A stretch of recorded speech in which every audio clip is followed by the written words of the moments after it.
ఆగింద్రీలు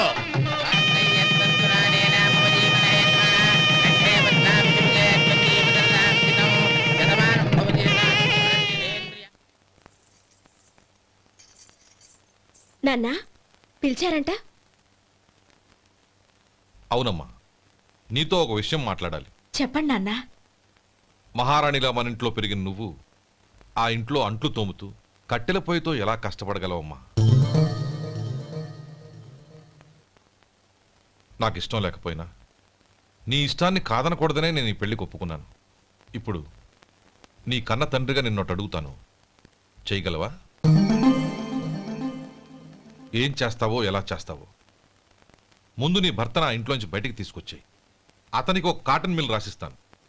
దాంతో అతను హ్యాపీగా రాజ్యాలా బతుకుతాడు.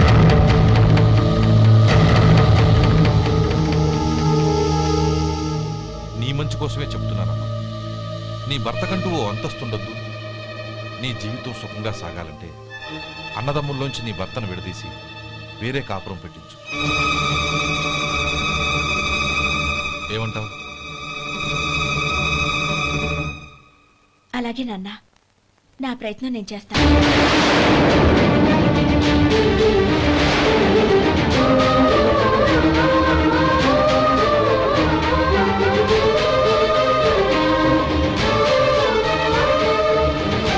గోపాలం, ఒక్క మాట గుర్తుంచుకో. ఏ తమ్ముళ్ళ కోసమైతే నువ్వు నా చెల్లిని వద్దనుకుంటున్నావో అదే తమ్ముళ్ళ జీవితాల్లోకి సంపాదన, పెళ్లి అనేవి రాగానే నిన్ను నిర్దాక్షిణ్యంగా నడి రోడ్డు మీద వదిలిసిపోతారు.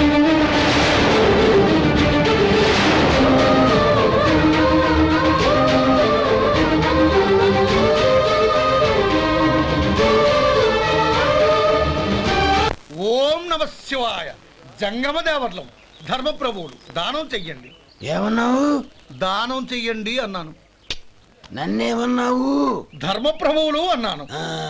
ఒరే సొంటి, సాములు 4 ఇడ్లీ కట్టి. ఆహా ఆహా, దానకన్నా తమలాంటి వారు ఉండబట్టే దేశంలో అప్పుడప్పుడైనా వర్షాలు కురుస్తున్నాయి.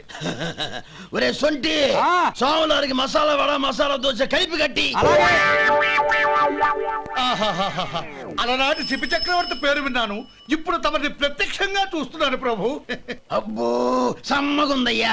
ఒరేయ్, సోములారికి పెసరట్టు ఉప్మా, అల్లం చట్నీ వేసి ఉప్మాలో జీడిపప్పు బాగా దట్టించే. ఒరే సొంటి, నే ఇంటికి వెళ్ళొస్తాను, ఫ్యామిలీ వెయిటింగ్. వాళ్ళందరినీ తీసుకుని ఏదైనా మంచి హోటల్ దగ్గర టిఫిన్ చేసి వస్తాను. హోటల్ జాగ్రత్త.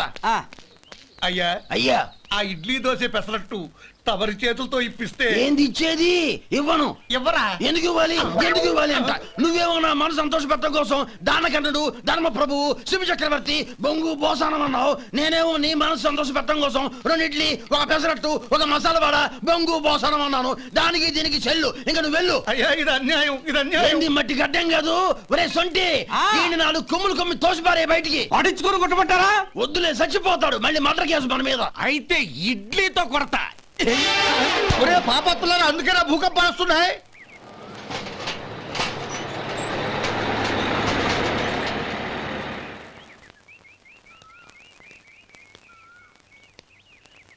నమస్కారం అయ్యా.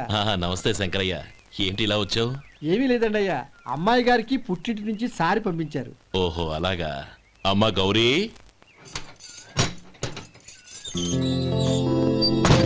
ఏంటి బావగారు పిలిచారు? నమస్కారం అమ్మా. ఏం లేదమ్మా, అయ్యగారు మీకోసం సారి పంపించారు. ఈ లిస్టు ప్రకారం అన్ని సరిగ్గా ఉన్నా లేవో చూసుకోండి.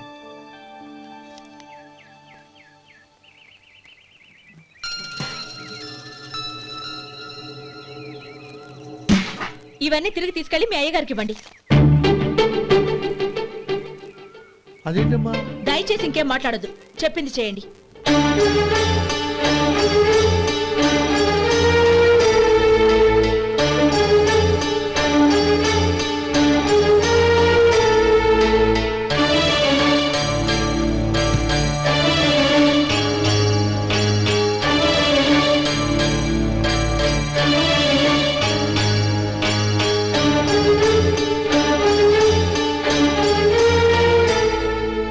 ఏంటి గౌరీ నువ్వు చేసిన పని? మీ నాన్నగారు అంత ప్రేమగా పంపిస్తే తిరిగి పంపించేశావు. ఆయన ఏమనుకుంటారు? ఏమనుకుంటే నాకేంటండి? ఎవరికైనా ఏదైనా పంపించేటప్పుడు వాళ్ళ స్టేటస్ కి తగ్గట్టుగా పంపించాలి. నాకు పంపించాల్సిన వస్తువులు అవి. ఆ మాత్రం ఇంగిత జ్ఞానం లేకుండా పంపితే నేనెందుకు తీసుకోవాలి?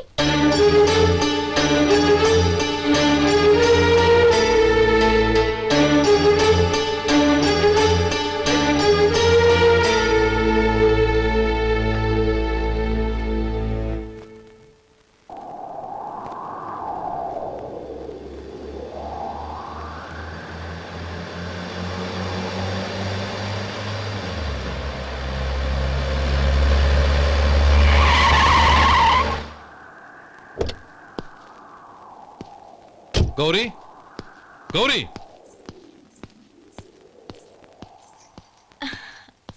రండి నాన్న. ఏంటమ్మా నువ్వు చేసిన పని? నేనేం చేశాను? ఇంకా ఏం చేయాలమ్మా? నేను ప్రేమగా సారి పంపిస్తే తిరిగి పంపించేస్తావా?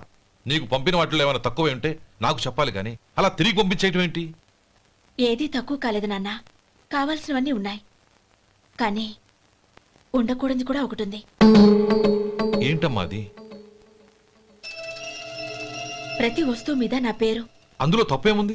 నాన్న, ఎప్పుడైతే నేను ఇంట్లో కోడలిగా అడుగు పెట్టానో అప్పుడే వీళ్లలో ఓ మనిషిని అయిపోయాను. మీరు పంపిన వస్తువులు ఇక్కడుంటే అవి చూసినప్పుడల్లా వాటి మీద నా పేరు కనపడి ఇది నీది అని గుర్తు చేసి నన్ను పరాయిదాన్ని చేస్తాయి.